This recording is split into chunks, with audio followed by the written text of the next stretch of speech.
The departure gate at London's Heathrow Airport was buzzing with the typical chaos of international travel on a grey March morning in 1987. Business travellers read newspapers and checked their watches impatiently. Families wrestled with oversized luggage, and the constant announcements echoed through the terminal.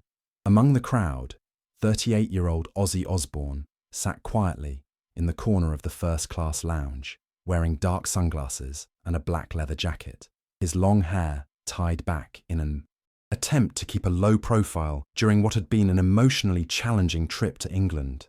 The visit had been primarily personal, attending his father Jack's funeral, a sombre affair that had forced Ozzy to confront his own mortality and the complicated relationship he'd had with the man who had worked in the steel mills of Birmingham to support his family.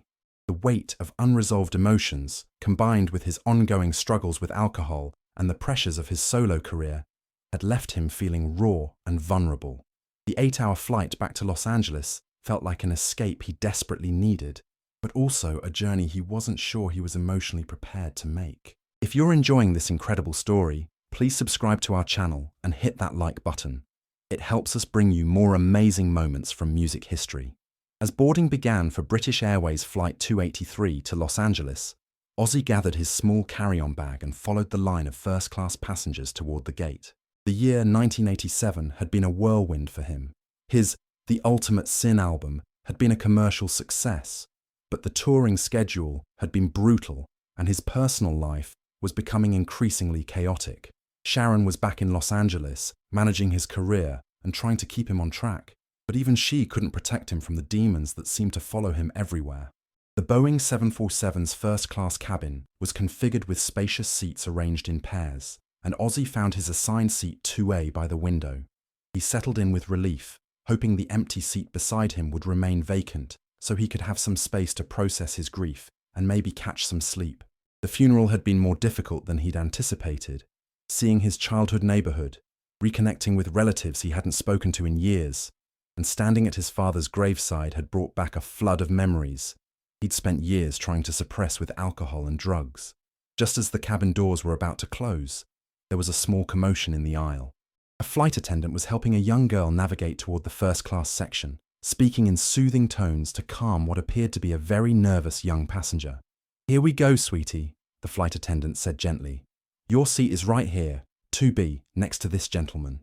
Ozzy looked up to see a girl who couldn't have been more than 8 or 9 years old, with curly brown hair held back by a bright red headband and wearing a small denim jacket over a yellow dress. She was clutching a worn teddy bear in one arm and what appeared to be a medical bag in the other. Her eyes were wide with a mixture of fear and excitement as she took in the airplane's interior. "I'm sorry," the flight attendant said to Ozzy quietly. "This is Emma. She's traveling as an unaccompanied minor to Los Angeles for medical treatment. I hope you don't mind the company." Ozzy's first instinct was disappointment. He had been hoping for solitude, but something about the little girl's brave but frightened expression touched him. "Of course not," he said, removing his sunglasses and offering what he hoped was a reassuring smile. "Hello there, Emma. I'm Ozzy." Emma looked at him curiously as she climbed into the seat with the flight attendant's help. "You have really long hair," she observed matter-of-factly. "My mummy says men with long hair are probably in a band." Despite his melancholy mood, Ozzy found himself chuckling. "Your mummy is very smart. I am in a band, actually. What's your teddy bear's name?" "This is Mr. Buttons," Emma said, holding up the well-loved bear. "He comes with me everywhere, especially to hospitals. He's very brave." "Hospitals?"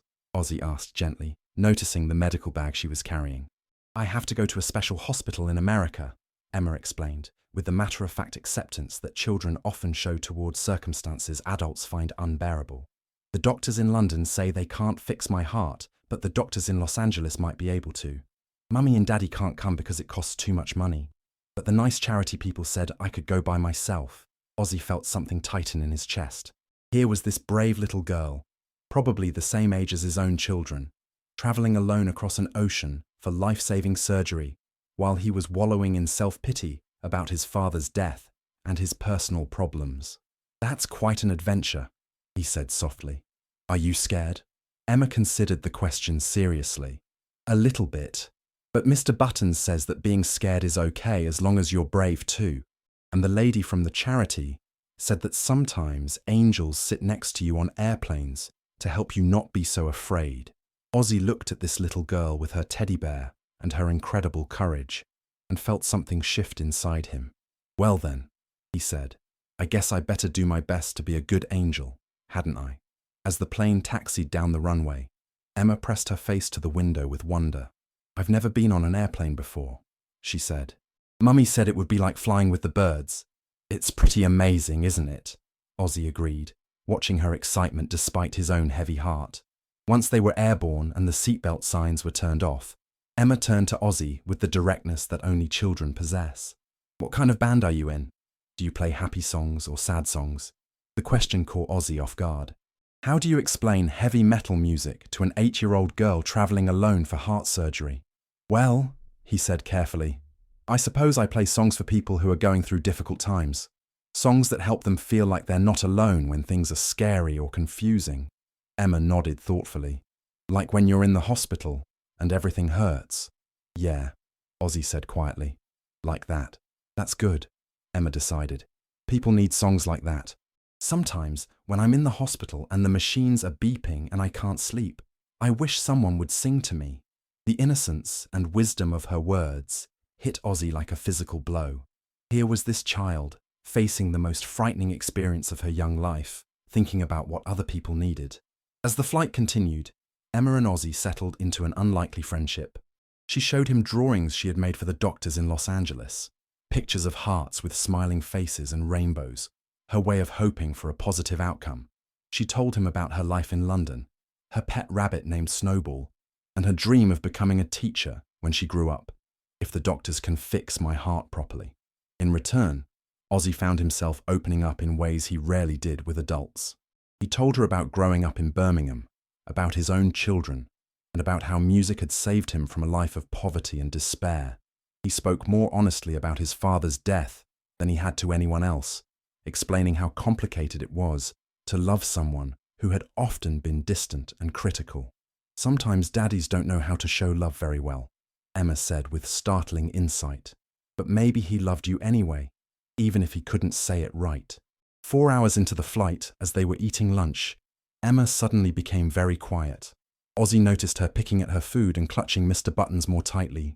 "You all right, love?" he asked gently. Emma looked up at him with tears beginning to form in her eyes. "Ozzy," she said in a small voice, "can I ask you something?" "Of course."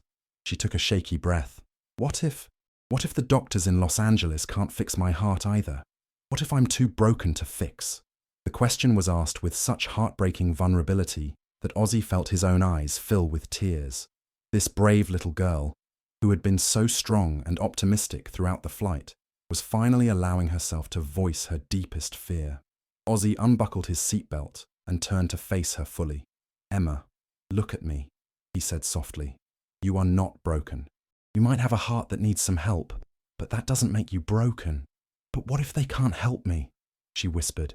"What if I never get to go home and see Mummy and Daddy again? What if I never get to grow up and become a teacher?" Ozzy felt tears rolling down his cheeks as he reached out to take her small hand in his. "Emma, I can't promise you what the doctors will be able to do, but I can promise you something else." "What?" "I can promise you that no matter what happens, you are loved. Your Mummy and Daddy love you so much that they found a way to send you halfway around the world for a chance to get better. Mr. Buttons loves you. I can tell by how tight he holds onto you. And even though I've only known you for a few hours, I love you too." Emma's tears were flowing freely now, but she was listening intently. "And you know what else?" Ozzy continued, his voice thick with emotion. "You've already taught me something important today. You've reminded me that being brave doesn't mean you're not scared. It means you keep going even when you are scared. You've shown me more courage in one airplane ride than I've seen in years of touring around the world." "Really?" Emma asked through her tears. "Really," Ozzy assured her. "And if you want to know the truth, meeting you today has been like meeting an angel. You've helped me understand some things about my own life that I've been struggling with." Emma seemed to find some comfort in his words, and she squeezed his hand with surprising strength for such a small person. "Ozzy," she said after a moment, "if something happens to me, will you write a song about it? Not a sad song, but a song that helps other children who are scared." The request hit Ozzy with such force that he could barely speak. "Emma," he managed to say, "nothing is going to happen to you. But yes, if you want me to, I will write a song. And I'll write it about how brave and wonderful you are." "Will you sing it to me now?" she asked. "Just quietly, so the other people don't hear." Ozzy had performed for millions of people on stages around the world, but he had never felt more nervous about singing than he did in that moment. Without any music, just his voice barely above a whisper, he began to improvise a gentle melody. "Little angel flying high, braver than the bluest sky. In your heart there's so much light, everything will be all right. Mr. Button's by your side, love and hope will be your guide. You're not broken, you're not small, you're the bravest of them all." By the time he finished, both Emma and several nearby passengers were crying. The little girl threw her arms around Ozzy's neck and hugged him with all her strength. "Thank you," she whispered. "That was the most beautiful song anyone has ever sung to me." For the remainder of the flight, Emma slept peacefully with her head resting on Ozzy's shoulder, Mr. Buttons clutched in her arms. Ozzy stayed perfectly still, not wanting to disturb her rest, and found himself thinking about courage, love, and the unexpected ways that grace could enter a person's life. When they landed in Los Angeles, representatives from the Children's Hospital were waiting to escort Emma to her new temporary home. As they prepared to say goodbye, Emma pressed something into Ozzy's hand, a small drawing she had made during the flight showing two figures sitting together on an airplane, one with long hair and one with a teddy bear. "That's us," she explained. "So you won't forget me." "I could never forget you, Emma," Ozzy said, kneeling down to her level. "You've changed my life today. Will you visit me in the hospital?" she asked hopefully. "If you want me to, I will," he promised. 3 days later, Ozzy was sitting in the pediatric cardiac ward of Children's Hospital Los Angeles, this time as a visitor rather than a fellow passenger. Emma's surgery had been successful. The doctors had been able to repair the defect in her heart, and her prognosis was excellent. "The song helped," she told him as he sat beside her hospital bed. "When I was scared before the surgery, I sang it to myself and to Mr. Buttons." "I'm so proud of you," Ozzy said. "You're even braver than I thought." Over the following weeks, Ozzy visited Emma regularly as she recovered. They talked about everything and nothing, played games, and he even brought his acoustic guitar to play quiet songs for her and the other children on the ward. True to his promise, Ozzy wrote a full version of Little Angel, which became one of his most beloved songs, though few people knew the story behind it. He never performed it at concerts. It was too personal, too sacred, but he did record it as a special single, with all proceeds going to children's cardiac care. Emma's recovery was complete, and she was able to return to London 6 weeks after her surgery. At their farewell, she gave Ozzy another drawing, this one showing her as a grown-up teacher in a classroom, with a small heart drawn on her chest that was coloured in bright red, perfectly healthy.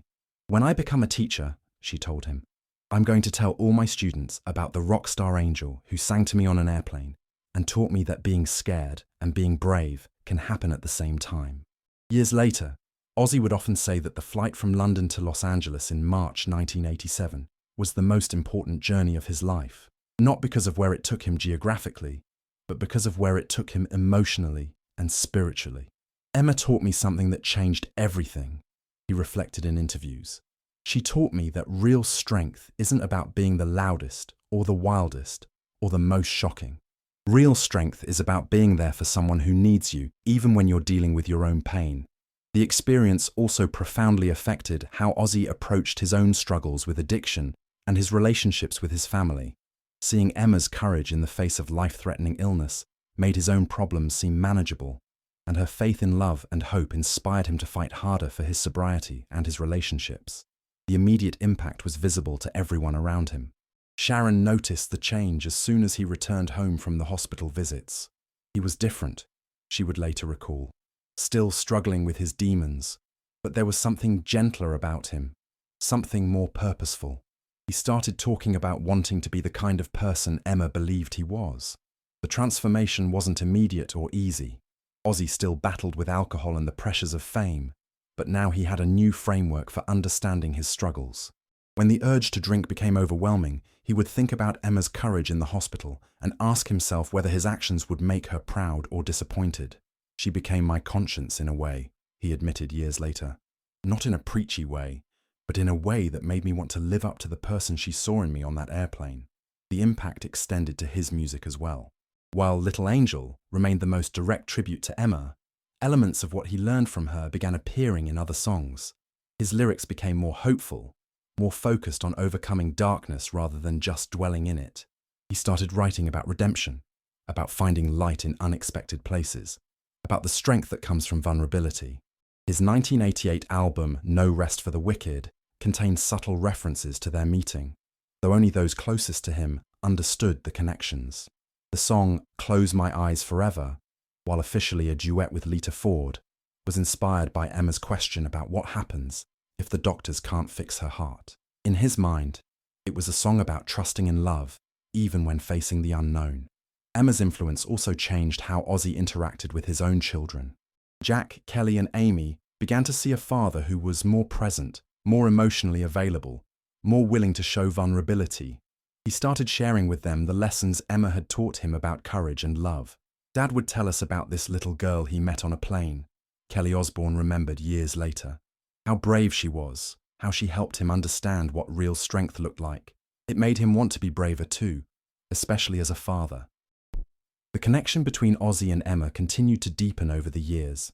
She sent him regular letters from London, updating him on her recovery, her return to school, and her dreams for the future. Her handwriting evolved from the large, careful letters of a child to the confident script of a teenager, but the warmth and wisdom in her words remained constant.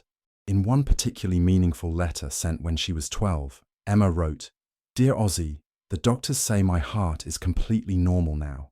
They can't even tell where the surgery was, but I think the best part isn't that they fixed my heart. It's that meeting you taught me, my heart was never really broken in the first place. It was just waiting for the right person to help it work properly." When Emma turned 16, Ozzy and Sharon flew to London to attend her birthday party, a surprise that left her speechless with joy. It was the first time they had seen each other since her recovery, and both were amazed at how much she had grown while maintaining the same essential spirit that had touched his heart on the airplane. "You're still brave," Ozzy told her as they walked through the London park where her party was being held. "But now you're wise too." "I learned that from you," Emma replied. "You taught me that being brave isn't about not being scared. It's about doing what needs to be done even when you are scared." During that visit, Emma showed Ozzy a scrapbook she had been keeping of all his achievements since their meeting. Album releases, tour announcements, and magazine articles about his charitable work. She had been following his career with the pride of someone who believed she had played a small part in his journey toward becoming a better person. "Look at all the good you've done," she said, flipping through the pages. "All the children you've visited in hospitals, all the money you've raised for charity. I think you've become the angel now." The scrapbook also contained newspaper clippings about Emma's own achievements, academic awards, her work with a local charity for children with heart conditions, and a feature article about her plans to study education at university. "I've been giving talks at schools," she explained, "telling children about courage, about how scary things don't have to defeat you. I always tell them about the rock star who sang to me on an airplane and taught me that love is stronger than fear." Emma did indeed become a teacher, specializing in working with children who faced medical challenges or learning difficulties. Her classroom was known for being a place where every child felt valued and understood, where differences were celebrated rather than hidden, and where courage was recognized in all its forms. She married a fellow teacher named David when she was 26, and Ozzy was invited to walk her down the aisle, an honor that moved him to tears. "My father couldn't be here," Emma explained when she asked him, "but you're the one who taught me what a good man looks like. You showed me that people can change, that love can heal, and that sometimes our greatest strengths come from our deepest vulnerabilities." At the wedding reception, Ozzy performed Little Angel publicly for the first time, accompanied only by his acoustic guitar. There wasn't a dry eye in the room as he sang the song that had started as a whispered comfort to a frightened child and had become a celebration of the extraordinary woman she had become. Emma and David went on to have 3 children of their own, and Ozzy became their honorary grandfather. The children called him Grandpa Ozzy and knew him not as a rock star, but as the kind man who had helped their mother when she was little and scared. Emma's oldest daughter, Grace, inherited her mother's courage and compassion. When she was 8, the same age Emma had been on the airplane, she was diagnosed with a rare autoimmune condition that required extensive treatment. True to family tradition, Grace faced her challenges with remarkable bravery, often comforting other children in the hospital and telling them about her grandfather Ozzy, who sang special songs for children who needed extra courage. It's amazing how these qualities pass down, Ozzy marveled during one of his visits to see Grace in the hospital. Emma's daughter has the same spirit, the same ability to find light in dark places. The cyclical nature of their relationship, from Ozzy comforting Emma, to Emma inspiring Ozzy, to both of them now supporting the next generation, seem to validate Emma's childhood belief that angels appear when they're needed most. As Ozzy entered his 70s and began to slow down due to health issues, Emma became one of his most devoted advocates and friends. She visited him regularly in Los Angeles, bringing her children to meet the man who had become legendary, not just for his music, but for his kindness and transformation. People see the wild rock star, Emma would tell her students when teaching them about not judging others by appearances. But I see someone who taught me that the most important thing in life is to love people when they need it most. He could have ignored a scared little girl on an airplane, but instead he became exactly the angel I needed. The drawing she had given him on the airplane remained framed on Ozzy's desk for the rest of his life, joined over the years by dozens of other drawings from Emma's children and students. His office became a gallery of childhood art, each piece representing a life touched by the lesson Emma had first taught him, that the greatest performances happen not on stage, but in moments of genuine human connection. In his autobiography, Ozzy devoted an entire chapter to Emma and the impact she had on his life. "I've been called many things in my career," he wrote, "but the title I'm most proud of is the one Emma gave me that day on the airplane. Angel. Not because I saved her, but because she saved me. She taught me that real rock and roll isn't about rebellion for its own sake. It's about using whatever platform you have to bring comfort to people who need it most." The chapter concluded with words that became some of his most quoted. "Sometimes the most important conversations happen at 30,000 feet with someone you've never met before and might never see again." But Emma proved that wrong too. The best conversations are the ones that last a lifetime and keep teaching you new things about love, courage, and what it means to be human. When Ozzy was inducted into the Rock and Roll Hall of Fame in 2006, Emma was his special guest.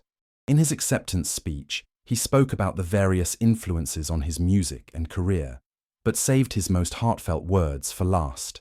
"Finally, I want to thank a little girl named Emma, who taught me on an airplane 20 years ago that the most powerful music isn't played on guitars or drums. It's played on heartstrings, and it's composed of love, courage, and the willingness to be there for someone when they need you most." The impact of their story extended far beyond their personal relationship. Hospitals around the world began reporting an increase in celebrity visits and donations, inspired by the example of ongoing, meaningful engagement rather than one-time publicity appearances. Several musicians cited Ozzy and Emma's story as inspiration for their own charitable work, recognizing that the most profound impact often comes from personal connection rather than financial contribution alone. Thank you for reading this incredibly touching story about unexpected connections and the healing power of human kindness. If it moved your heart, please subscribe to our channel and hit the like button. It helps us continue sharing stories that remind us of the extraordinary courage that exists in ordinary moments and the angels we meet along the way. Thank you for reading this incredibly touching story about unexpected connections and the healing power of human kindness. If it moved your heart, please subscribe to our channel and hit the like button. It helps us continue sharing stories that remind us of the extraordinary courage that exists in ordinary moments and the angels we meet along the way.